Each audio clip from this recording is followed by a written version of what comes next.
나무 묘호랭개교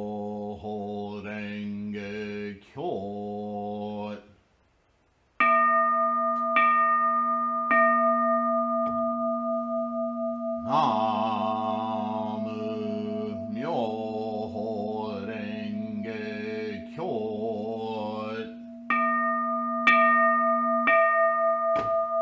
나무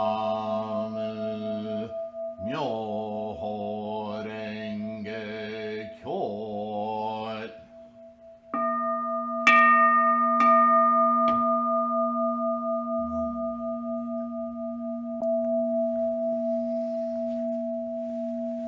Hello, friends.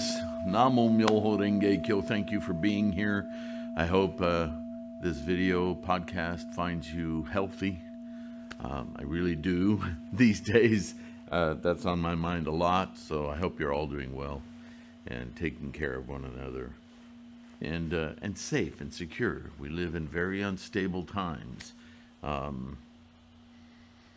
Anyway, thank you again for being here. Thank you to my patrons in all avenues, from Patreon to individual contributions or equipment, every way you support, including watching these videos. Thank you. I guess since I'm at it, like, subscribe, share, be a bodhisattva. Help somebody else understand.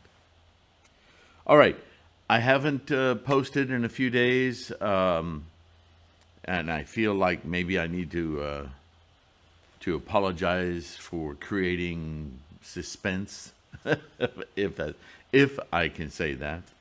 But by manner of explanation, I want to let you know what I'm working on. I wrote a book. I assembled a book some 15 or so years ago, and it was an assembly of several essays I'd written in the 5 or so years before it, that represent a sorting out and a scholarly attempt by myself to get a hold of all of the things I had learned from my practice so far, all of the things that I had learned that I thought I needed to unlearn and adjust. And that book has been on sale on Lulu and I think through Amazon for, like I said, over 15 years. And I've been rereading it because I've seen where a few of you have purchased a copy, and I'm quite frankly I'm very embarrassed by how it reads now. It was something important for me to do at the time. I still had a lot of Nichiren Shoshu in me at the time. I came to this practice through the martial arts and an avid student of Western and Eastern philosophies, from Foucault and Descartes to so on and so forth. I don't need to give you the whole rundown. The bottom line is that I was still finding my personal vernacular for a lot of stuff that I was investigating, learning, teaching myself outside of Nichiren Shoshu, which, by the way, in the organization NSA was frowned upon quite heavily. And the more they frowned on me for doing that, especially since I had 30 or more people listening to me lead meetings, as we called them,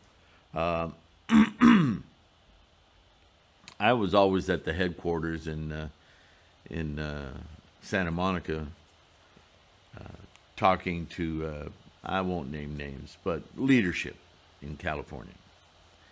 And I got involved in big projects there, and there was a lot of good to being part of an organization, a group. And I understand the appeal. We all want to feel that way, right?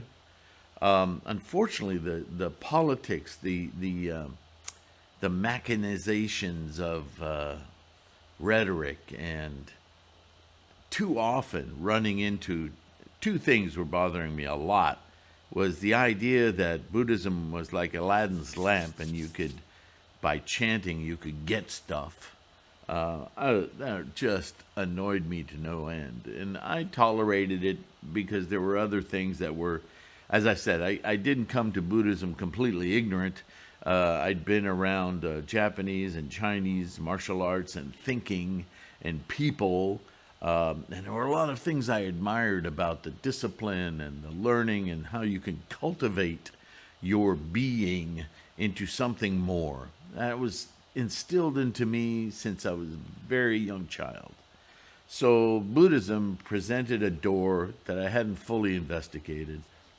And for whatever reasons, through their large efforts in Southern California to Shakabuku, as they call it, I was introduced to that form of Buddhism. What it did is opened up a lot of doors for me to investigate and to teach myself, as we all do, right? So, longer story shorter, as I was ungluing myself from NSA, and then it started going through its political battles with, because it was the grassroots or the, what do they call it? The lay organization started by Daisaku Ikeda. Well, it turns out it's an extension in North America, Nichiren Shoshu of America, NSA. A lot of people thought I was working for a bottled water concern. I guess there's a bottled water organization by the same initials. Anyway, they were excommunicated from Nichiren Shoshu a couple of times. It was always over ego. You could read through the rhetoric and see that it was a battle for who was more influential. Daisaku Ikeda is a politician in Japan. And so it turns out that he's really using his international organization, the Soka Gakkai International. Hopefully you know what that means. Value-creating society. Well, that's rhetoric he adopts to use as his political identity throughout the world, and certainly in Japan. He runs all the time for Prime Minister of Japan. I think that's the right term. At any rate, all of that aside, there was a lot of rhetoric about, the wish-granting jewel and this odd reverence and worship for Daisaku Ikeda instead of Nichiren. Nichiren's our teacher. We're practicing his doctrine of the Lotus Sutra. We practice Lotus Sutra Buddhism. That's Shakyamuni's Buddhism. We don't practice Nichiren Buddhism. We practice Nichiren's doctrine of Shakyamuni's Lotus Sutra, the ultimate teachings of that Buddha. Nichiren never called himself a Buddha. Nichiren never called himself an inventor of a new brand. His whole life, I just completed a huge series of videos on Nichiren's Goshos. So you can read every one of his letters that are extant today. I don't think I missed one. And you can see in Nichiren's own words that he's always maintained he was a humble man whose great mission in life and what brought him to his stature was simply his message, his clear reforming message of all the Buddhism of his day to Shakyamuni's Lotus Sutra Buddhism. So, yeah, the idea that he's a pre-living Buddha prior to Shakyamuni and all of that rhetoric, it just, all the teachings, the more I learned, the more that sect just fell apart, Nichiren Shoshu. And certainly the organization, SGI, became abhorrent. I couldn't do it anymore, and I was desperately looking for something else that followed the true teachings of Shakyamuni Buddha and Nichiren's modern-day scholarship, for he's our teacher, right? And I just couldn't find anything by that time, I had learned enough that I couldn't see an organization or a group that embodied what I was learning from just a simple study and scholarship of the text, both from great religious scholars and schools from the University of Hawaii, Santa Barbara, and several others, as well as research of translations of everything from the early Hinayana texts to the early Mahayana, middle Mahayana. You could see just from reading the texts and the different translations that the meanings were all very closely grouped and essential to Buddhist practice, far different from the rhetoric you would hear from the organizations.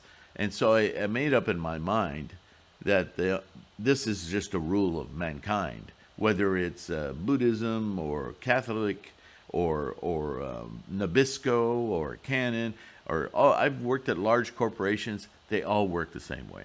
The first priority of organizations is the organization. Make more money, gain more power, more social influence. Oh, and then, the customer. We have to worry about the members, the customers. They're just cogs that help us do our imperatives to grow, to make more money, to get worldwide, to be more powerful. I don't care if it's religion or if it's shoes and boots. That is the goal of every organization. And I was fed up with it. So I started writing down my thoughts on all this stuff. And sometime around 15 years ago, I assembled them into a book called Beyond Zen. You guys have seen me hold it. You've seen me talk about it. As I've brought it up and as a couple of them have sold, I've thought, well, maybe I should reread this thing because it's been a long time. And this is where my embarrassment comes in. I can see thoroughly that even though I was reaching beyond the environment I was in, I was still using some of the rhetoric. My ideas were not fully formed, as certainly as they are now. And I thought, I really owe it to you guys to go back through this and give it a serious once over and clean it up.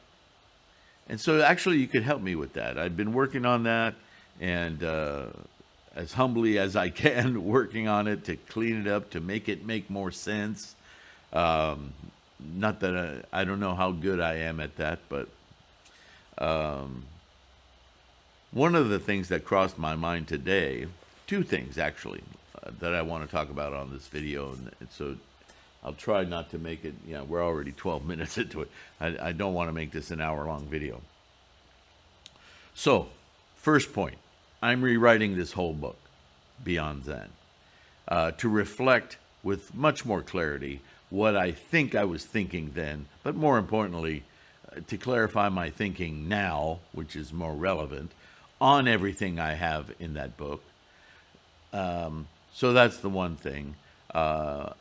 And I'd like your input on whether or not I should keep the title.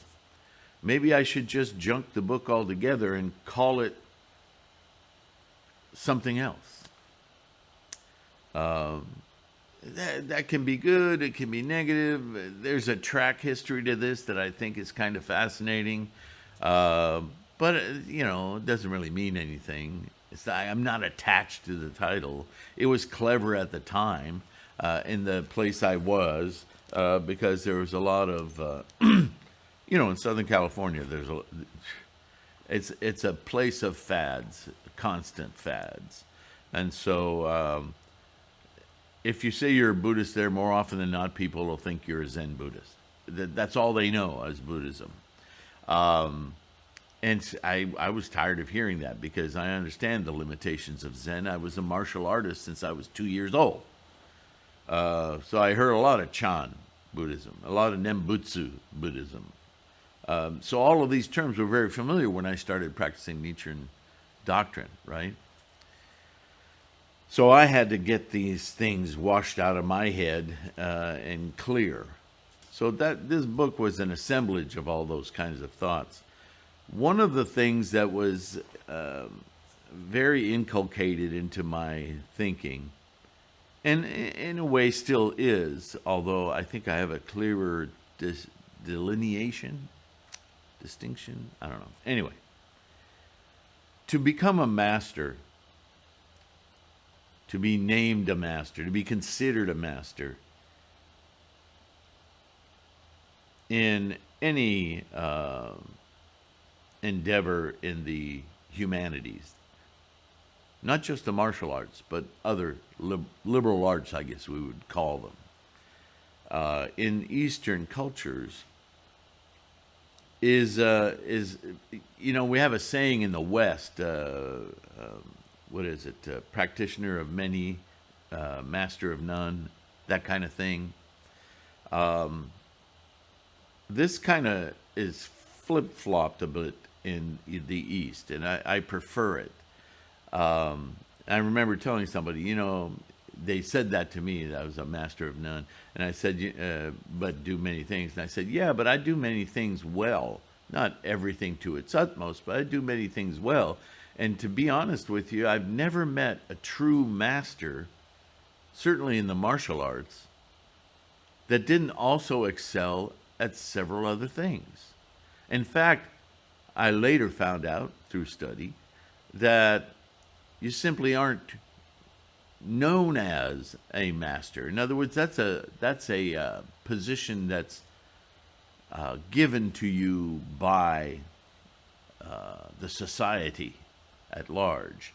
It's not something you go, got that last notch, now I'm a master. It's not like in a lot of martial arts practice in the West as a sport, that I've got this belt color, this, but now I've got to get this one, and then I'll be this.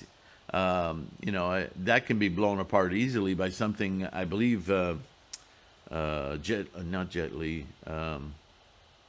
Bruce said, Bruce Lee, that a black belt is simply an accomplishment that says to the class, to the master, that you're now ready to learn a martial art. In other words, beyond the skills, there is the mind-body integration that uses the skills in your particular way that suits your particular body and your way of thinking, so that it can be maximized in its efficiency. In other words, minimize engagement with the least amount of harm to yourself, and ultimately not having to use it at all. That's a mental battle. You see? Learning martial arts that way is a far different thing than the notches on a belt and a sports system of sparring and rules and points and yeah. That's not martial arts. That's just an after-school experiment. In the West, everything has to be turned into a sport, just like judo was after World War II. Judo was an outgrowth of jiu-jitsu, and it's very violent and gruesome. But in order for the Americans to allow Japan to keep practicing their social, cultural teachings, there was one man in Japan who basically dumbed it down to be a sport of points with no gouging, none of the end this battle quickly kind of moves that came from jiu-jitsu into judo, do being soft version, soft practice, and brought that to North America through Canada, actually. And then his major student left him later and went to Brazil. That became Brazilian Jiu-Jitsu. Anyway, I got off my track there.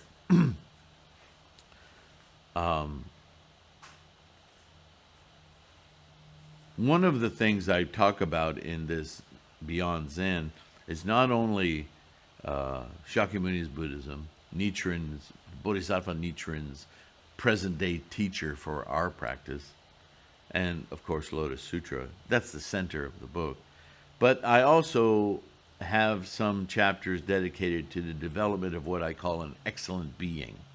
And I expand the practice of Lotus Sutra Buddhism to include creativity, things like painting, drawing, dance, those kinds of arts. into making a more complete picture for a modern human to not only stay healthy and alert as they practice, as we practice our Myoho Renge Kyo practice, but also that we're modern people and our attention span can be incredibly short. And so that in addition to the practices of chanting and the recitation, I feel like I need to include more of our daily lives, our samsaric existence, with excellence as a part of being in just everyday life. How do we manifest our enlightenment, in other words? How do we, as we awaken our minds, as we sharpen our senses, as we become less attached to every little thing that goes on, the stresses of samsara, we also we take dance classes or martial arts classes or painting, or we just like, we have our little studio at home where we do our watercolors, or we have a high level of crafts that we take on. I think all of that is closely related to that place, that sense of mind that experiences that bodhisattva flow. I don't think any of us, although we might say it because we're timid, when we do any kind of an art, look, I'm a painter. And, I used to abhor when the press would come for ahead of a show and they'd want to talk about art and how do you see what you're doing and blah, blah, blah. This cliche would come up now and again about, yeah, but ultimately you're an artist. You create art for yourself. Man, I hated hearing that. I said, you know what? That is mysticism in art. This is a persona the artist or the media want to create around an artist to somehow make that what they do more valuable. The art markets there's a lot of scams in the arts.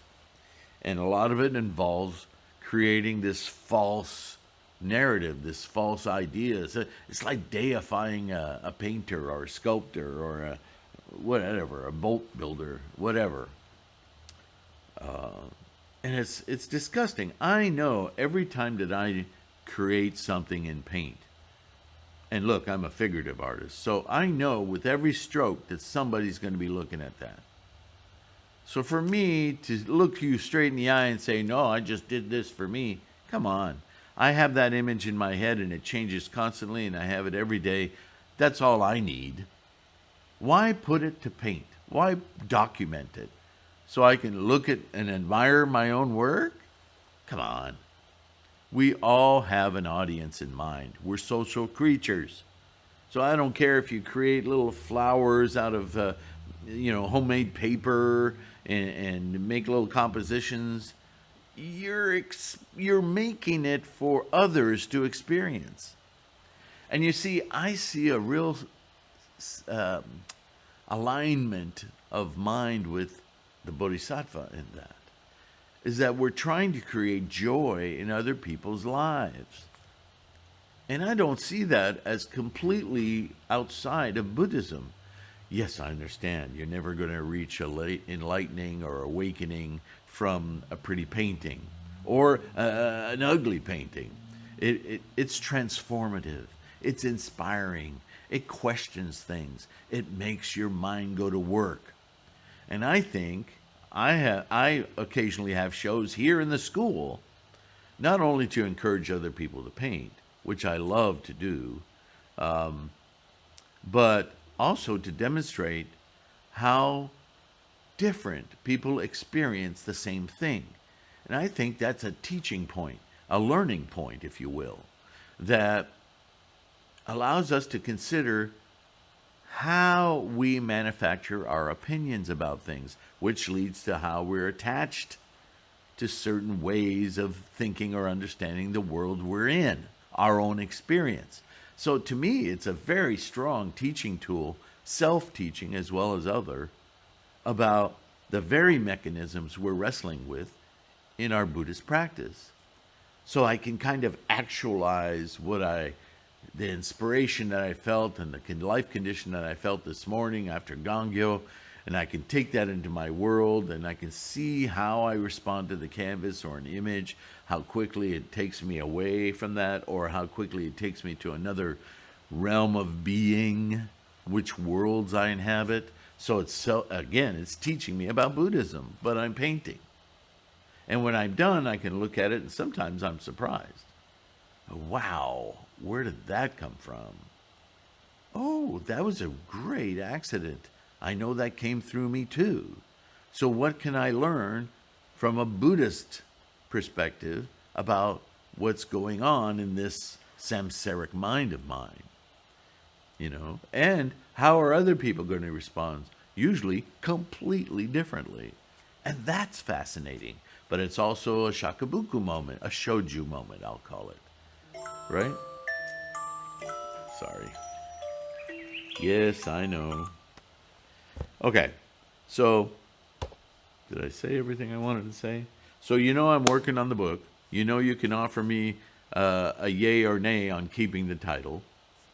And the other thing I want to ask you, if you'd be so kind, let me know if you think this discussion of other means of creativity, the excellent being that I talk about in Beyond Zen, is that worthy of more discussion? Should I lean some videos more heavily into maybe even instruction? Or is that just too far afield? Should I just let that go? And believe me, I have no problem letting it go. I started just channel as a bodhisattva effort to help others understand Buddhism clearly without bias, organizational bias or cultural bias, so that we could just practice with joy and excitement. And maybe that's where it should stay. But as I was rereading and rewriting this book, I came across some of that, and I thought, oh, maybe that's something I should just take out of here entirely. Or maybe as a book, it's not a bad validation of other experiences that we have. I'm torn on it so far. So obviously I need to chant more about it, think more about it. But because I really respect you guys as our Sangha, I wouldn't mind having some input on it. And with that, I will let you go on with your day. Thank you for listening. Don't forget to download the podcast, and I'll see you in the next one. Bye for now. Namo Myoho Renge Kyo.